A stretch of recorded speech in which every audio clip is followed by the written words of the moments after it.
Hey, everybody, and welcome back to the growth class. I'm your host, Phil Masiello, and on this show, we leave the applause at the door and focus on what actually matters, which is truth, traction, action.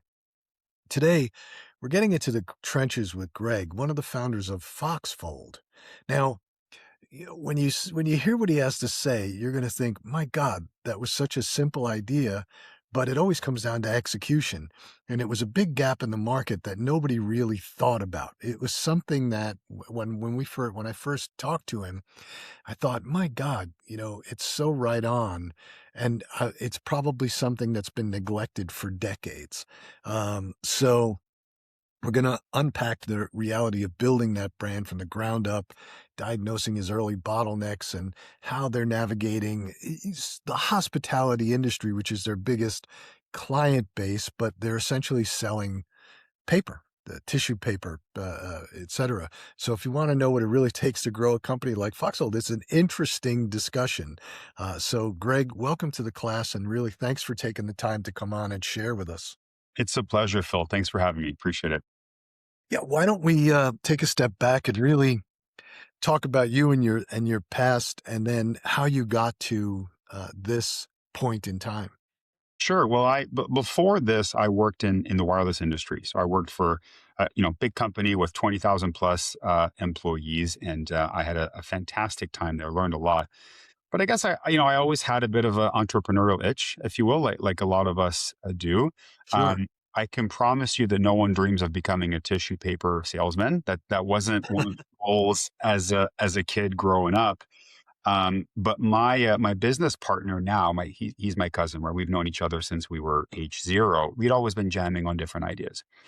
And we noticed something in the hotel space, which is pretty simple. A roll of toilet paper in a hotel, when it gets half used, housekeeping is going to replace that roll. And because you can't recycle toilet paper, more often than not, it goes in the garbage. And then the same thing with the tissue box, your facial tissue box, that thing's getting tossed out when it has 10 to 20 sheets left in it, or if it has, it touches water that's on the vanity. So that may not seem like a lot of waste in one hotel room, but you run the numbers on about 6 million hotel rooms in North America. That's how many they are. And what this inefficient format does to a hotel's costs, to storage, and to waste. So, Phil, I don't know why of all the ideas, this is the one that stuck. Like there is, a million things in the world that we could improve. But this is the one that it's the idea that wouldn't go away. And I'll always remember this, in that we hadn't left our careers yet. We were doing a ton of research. We were meeting with hotel partners, general managers, hotel owners. And frankly, we kind of wanted to be laughed out of the room because Yeah. there's a part of us that's like, we don't actually want to leave our careers. My business partner was in wealth management. I worked for a great company. We weren't actually going to leave our careers and go sell tissue paper. But Phil, every meeting we had, we would walk in, we would explain it, and they're like, "Oh yeah, no, that's just unfortunately it's a cost of doing business. We throw out a tremendous amount of tissue, sucks for storage, sucks for labor, operationally inefficient. If there was a solution, we would absolutely try it." You have 20 of those meetings in a row, and you kind of go, man, I think we're onto something here. And so, fast forward another 6 months, we did leave our jobs. We had a bit of an exit strategy. We partnered with an amazing company called Box Clever, which helped us with the product design of the dispensers that we made. We built like a refillable. So first one is a refillable toilet paper dispenser, right? Where you're instead of rolls of toilet paper, it's packs. So the beauty is when this is half full, Phil, you're not throwing anything out. You're just putting in another pack of paper, right? It's not Sure. rocket science. And then same thing with facial tissue.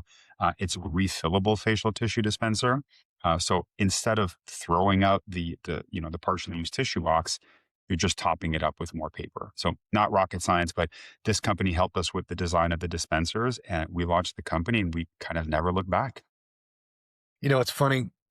The I listen to people um, talk about entrepreneurship, and I've listened to supposed experts and everybody saying you should always follow your passion, always follow your passion.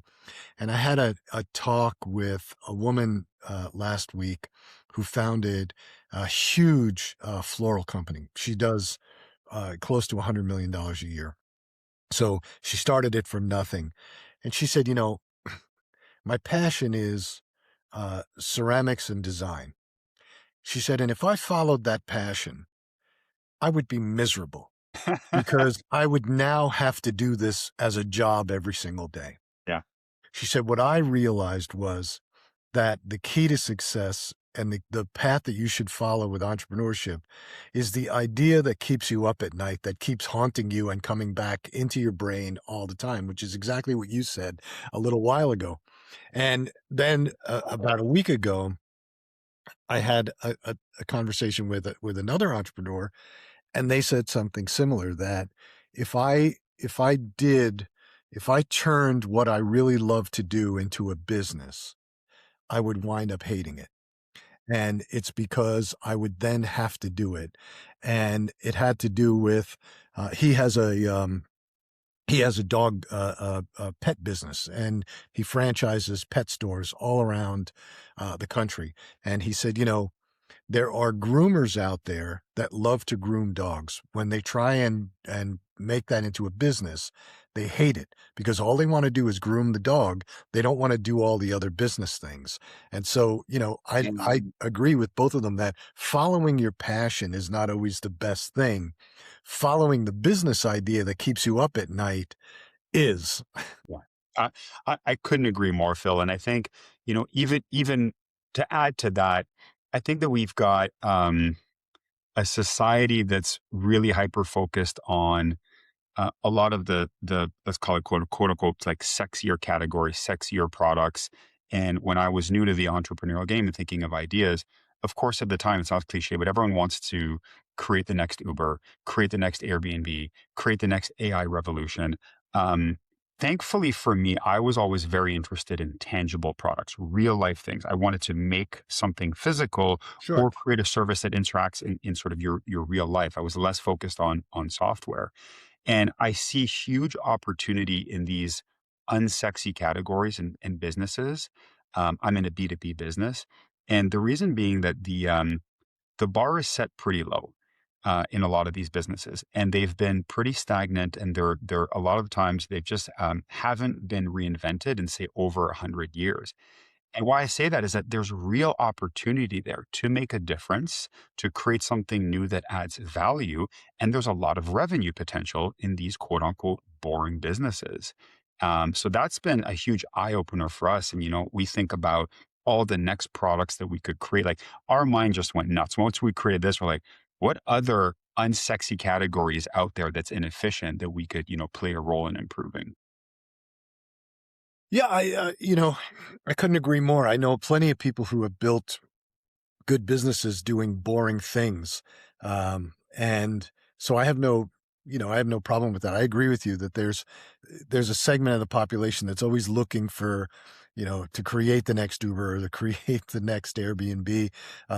Everybody is in the AI game today. I mean, it's just ridiculous the amount of everybody's an AI expert. 2 weeks ago they were working in a retail store, and today Yeah. they're an AI expert. Yeah. So it's just amazing to me what goes on. So I've always been first and foremost a consumer product marketer. That's always been what I've done. Tangible products, beauty, personal care, food, things like that. And then SaaS products, for the agency, we market all kinds of products. But personally, I'm always focused on something that I can touch. I'm not as great a technologist, so I'm not trying to build you know, the Yeah. next Same. AI product. And speaking to, I think you're doing yourself a disservice. That like you use a lot of technology in what you do, and I think you and I are similar, Phil, in that we use technology to support our business from a sales perspective, from an operational perspective. But my interest and drive has never been in creating another software. I'm happy that there are people out there that want to do that, but that's not me. I'm more a real life product kind of guy. Yeah, absolutely. We use technology all day long. We use AI. We've been using it for 7 years. I mean, I like it. I understand it. I like it as a business, but I never sit there. I never thought at night, as I'm sitting there going, boy, if I connected this to this to this. Now, my partner Brian, we have a development side where we build and host, manage websites and apps and things like that, which, I'm a part of, but only from, certain pieces. But he thinks more along those lines, which is great, and that's what makes it a good partnership because he has a skill set I don't have. I have a skill set he doesn't have. He can come up with it.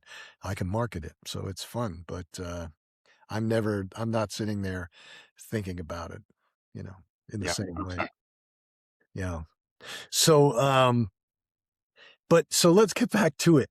So now you're scaling this business, directly at hotels, but there's a tremendous amount of hotels. Like, it's a fragmented business, is it not? It's a fragmented industry because you've got independents, you've got chains, but even the chains, it's a marquee which is owned and operated by someone else. Like, someone else owns the real estate in the building.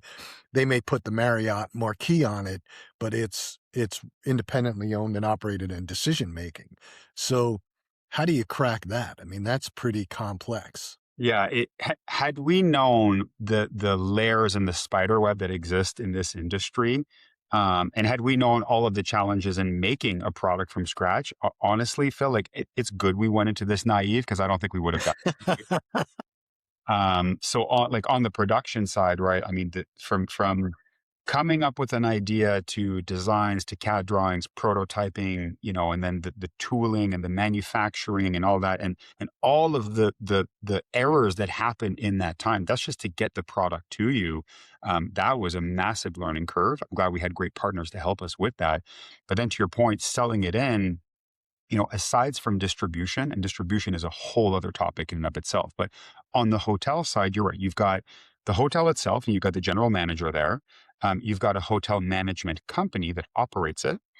Typically, that GM and the team will report into that management company. Then you have the building owner who actually pays the bills. And then to your point, you've got the brand, the sign that's up top, and they have all of their brand standards. And I'll always remember my first hotel conference I went in, I go, okay, and I've now learned this web. Guys, can someone help me tell me who makes the decisions? And everyone laughed and they're like, yeah, it's kind of everyone. And you just got to figure it out. But what we've learned is if you can get the general manager as a champion for this change for the product, right? If they understand that, hey, this is going to help them save money, it's going to be operationally more efficient, Yeah. and it's going to be more sustainable, the general manager has quite a bit of power and influence. They are the captain of that ship, and it makes the rollout a lot better. So where we're at now is we typically will work with general managers, but more so we're also working with hotel management companies because they will have, say, 5 to 500 hotels under their portfolio. And if you can get into that ecosystem, you're able to move to different properties. But we've never forgotten that even if we're, let's say, doing a partnership with the hotel management companies, we've got to do the one-on-one relationship with each GM. Otherwise, our product will not roll out well. Yeah. Um, there was a company, I don't know if they still exist, but there was a company called Avendra Yeah, we're who, familiar with them. yeah, they are a buying group they started out buying, I think, for Marriott. And now, cause I think they were a lot of ex Marriott people, and, they, are sort of a centralized buying group for, independent for the hotel business. And so, a company like yours would go in and meet with them, and they would be able to get you into, tens of thousands of hotels around the world Yeah, if you can get that, in there. that's That's a the world. very, And there's definitely a chicken and egg scenario that happens in yeah, any startup in our world. And, so we'd go to a hotel and we'd have our product. And they'd say, this is great. I love it. I buy through this distribution partner. Are you listed yeah, there? We're not. We'd go to that distribution partner. These are early days, right? We say, hey, we've got this product. This one hotel is interested. They're like, listen, unless you've got 20 hotels that are willing to buy, I'm not going to load up a whole new SKU just for this one. yeah, yeah, And so you kind of had to, we had to get enough hotels, and we sold directly to them at first because we had no distribution, which is the right way to do it. We built sure. enough interest and scale that we could then go to a distribution partner and say, hey, I've got these 20 hotels. Do you want the paper business. Then you add, to your point, the group purchasing organization in the middle, which is essentially an approver of the product, right? You've got to be in that system. And it's the same game with that as well. I'm happy to say that we now do belong with group purchasing organizations.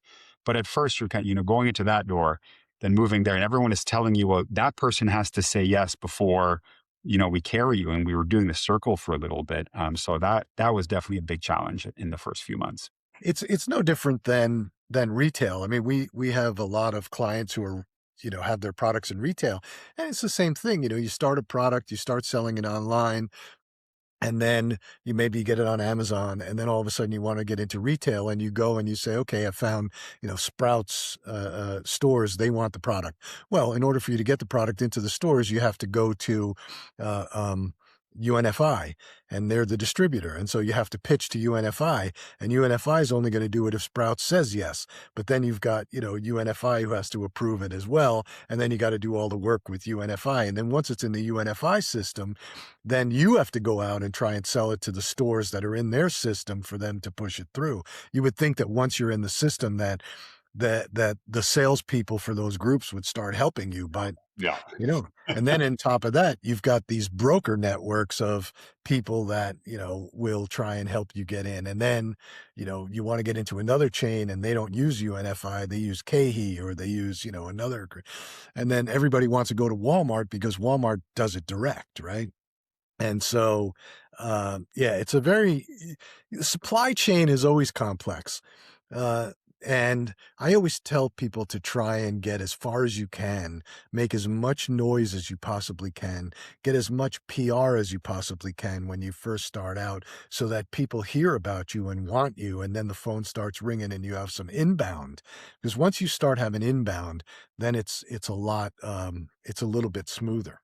But momentum is key. You're absolutely right, Phil. Um, I think part of our success has been the amount of noise that we've made, whether it's through conferences, through LinkedIn, through different investors that we have. And I think, time is not your friend, right? When you launch, you're either going to run out of money, you're going to lose steam. You're going to lose interest from potential buyers. So time is not your friend here. And so trying to make as much noise as possible, growing as quickly as possible, and showing that momentum so that whether it's a hotel management company or in our case distribution partners are like, hey, we think this product is really going to explode. We better carry them across the country to make sure that we're part of that. That we're part of that. Sure. Yeah, no question about it. And young companies when they come to us, and again, I'm sort of we have an agency, but I'll be very honest with people about how they should spend their money. I don't do things necessarily for the best interests of the agency as much as the best interests of the client. But Good. like That's they'll great. come young companies will come to us and they'll be like, I want to start running ads. I want everybody to hear about us. And I'll say, best money that you can spend is not with us. The best money you can spend is to get a PR firm that's going to talk about your product, get you on the news, get you in publications, so that people hear about you. That's not something we can do, but that's the best spend for you right now, because just like you said, I mean, that's going to build momentum. It's going to get people to hear about you because a PR firm can get your product talked about in all the hotel magazines and anything that the hotel industry looks at, the shows and get you press and it winds up feeding on itself. And then you can worry about running ads later. Yeah. Agreed. Agreed. Yeah. Agreed. Yeah. So, it's interesting. So how are things going? Where are you at? What do you think the biggest bottleneck is that you have to growth? Things are going well. So we just surpassed 50,000 rooms this year. So we launched the company 3 years ago. The first year I would say was more operational. It took us way longer than we thought to make our product, as is expected. So we've been in the market truly selling for just over 2 years.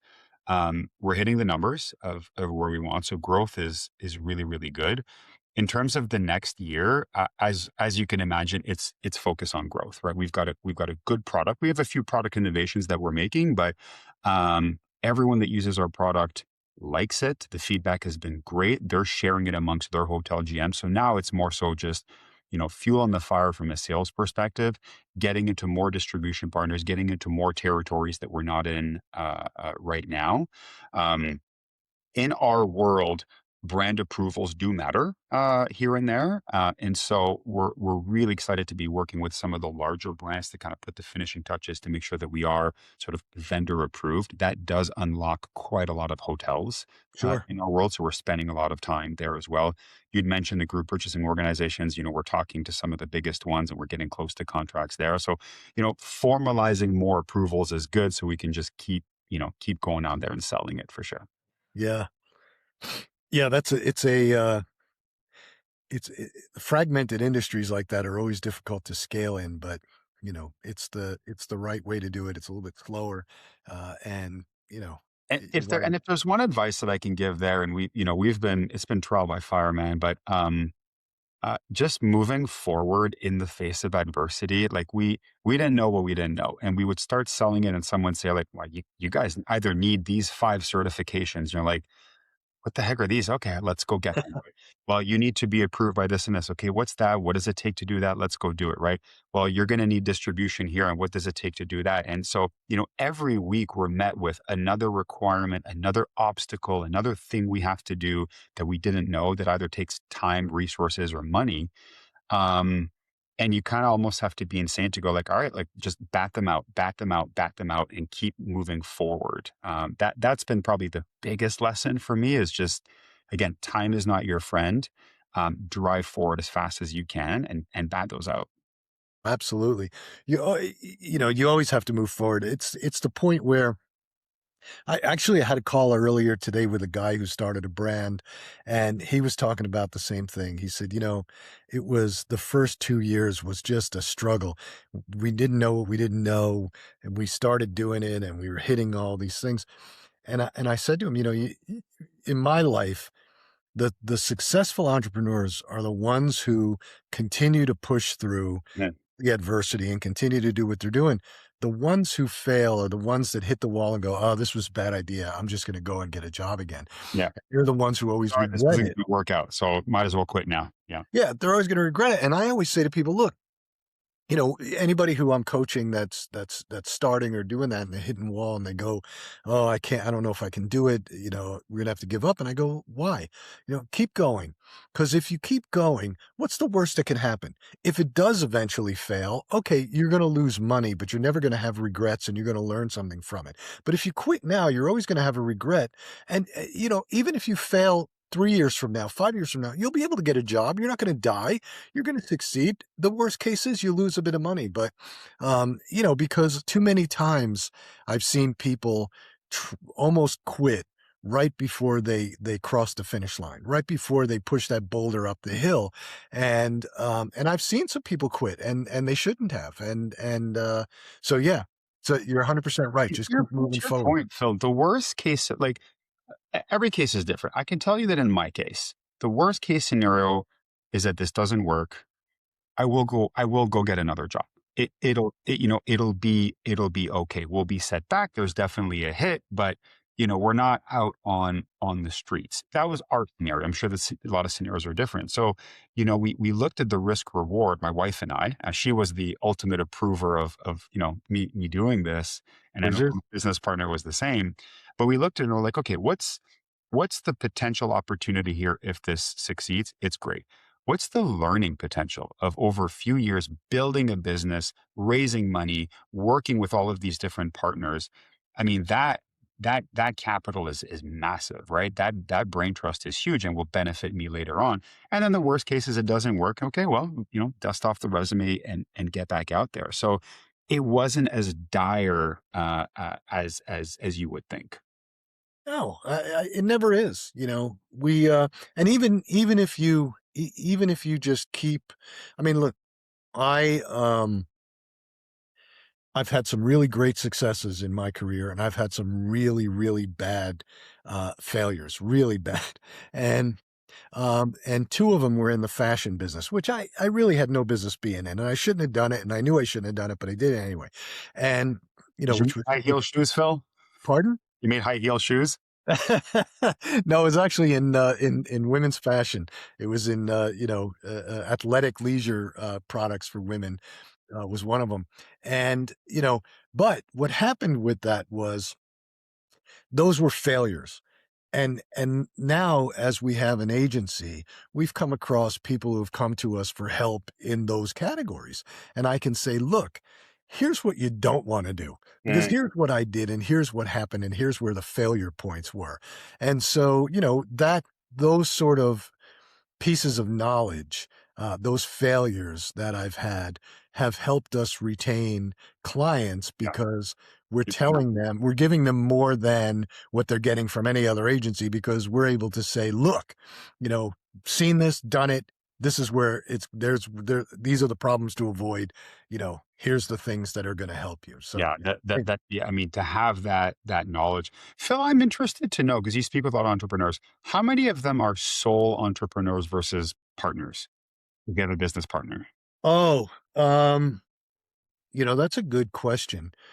Usually what happens is someone has an idea and then they'll get a co-founder together because they want that. And we do a bit of that because I mentor at University of Maryland, University at Johns Hopkins, and a couple others. And so we do a lot of trying to put people together. Like some guy has an idea and it's very similar to some other guy and they both have different skill sets. But I would say it's probably 50-50. I would Okay. say it's probably 50-50 where, 50% of the time it's one person who's puts a team together. We don't really work with solopreneurs, people who are just, doing something with their own like world and it's one person or maybe two people like a coach or somebody like that. That's not really the world we live in. But I would say that, I would say 50% of the time there's a co-founder in there.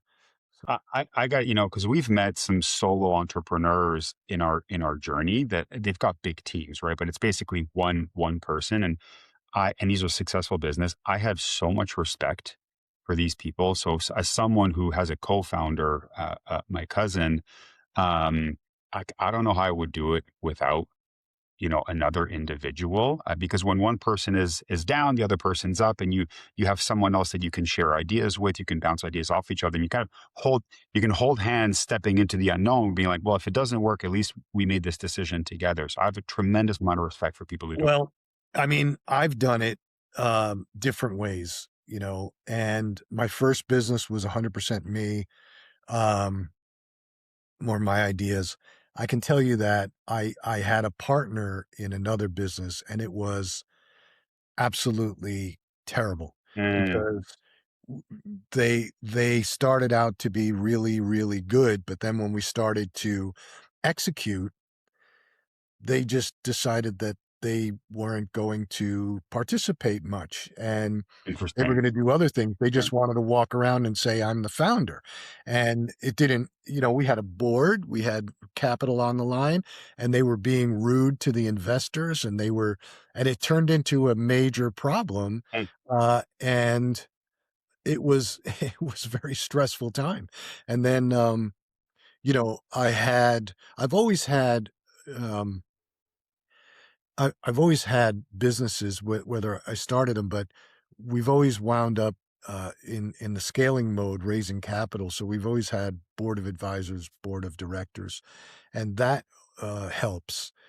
But I've done it both ways, and I enjoy like I have a great relationship now with Brian, who again runs our technology side, great relationship with him and we work well together. We have, we do different we have different skill sets. But again, I could say I have 50-50 experience with co-founders, one great, one not so good great. and bad. Yeah. It's life. Right. But yours is more family. I mean, you're more cousins, so you've got a relationship and you've got something to talk, Well, yeah, and that could have gone both ways, where we were very intentional at the beginning of what each individual wanted to get out of the business, right? Like, what do you physically want to do every day? So that was a very big conversation. We're both A-type people, so that could work. It could not work. I am, so happy to say that we've got an even better relationship now than before. Like a marriage, we had we have to Yeah. work on our communication, and I think we're really, really good at it. But we also identified that we wanted to do different parts of the business, and that was key. We weren't going to step on each other's toes. Yeah, I'll tell you that one thing that I did learn, and I is like organizations like EO or any kind of organization where they're supporting entrepreneurs, when you can get the two co-founders together, it helps to be around other entrepreneurs to mediate or mitigate if there's problems or disagreements. The question comes down to how you communicate and whether one party is willing or not willing, right? And ego plays a big role in it. So Sure. Yeah. um, I have a person I coach right now, a company, and the two founders just don't get along, and one's always trying to work around the other one, and it's not a good situation. And I keep saying, "You just go to therapy, take them to therapy. Yeah. Both of you go to therapy and work it out because it is like a marriage, and sometimes you need an expert in there, and I am not an expert therapist. I can help people scale, I can help people with strategy, all that, but when it comes to interpersonal things like that, you need to go in a different direction. But, um Yeah, I think I said at the beginning, our thing is the unsexy category, the unsexy Yeah, business. We found something there. So, to anyone thinking of starting a business or becoming an entrepreneur, there's all the big shiny stuff, and maybe that's it for you. But there are just so many opportunities that are ripe for change, where there's real money on the table to just add value to an everyday boring product or experience. yeah, yeah, great. And that's a wrap. A huge thanks to Greg for stepping into the growth class today and showing us what real traction looks like. So make sure to go out and check out what they're building over at Foxfold. And if you're a founder who's tired of the fluff and ready to diagnose, align, and scale your business, you know where to find me. Keep taking action, and I'll see you in the next episode. Thanks, Phil.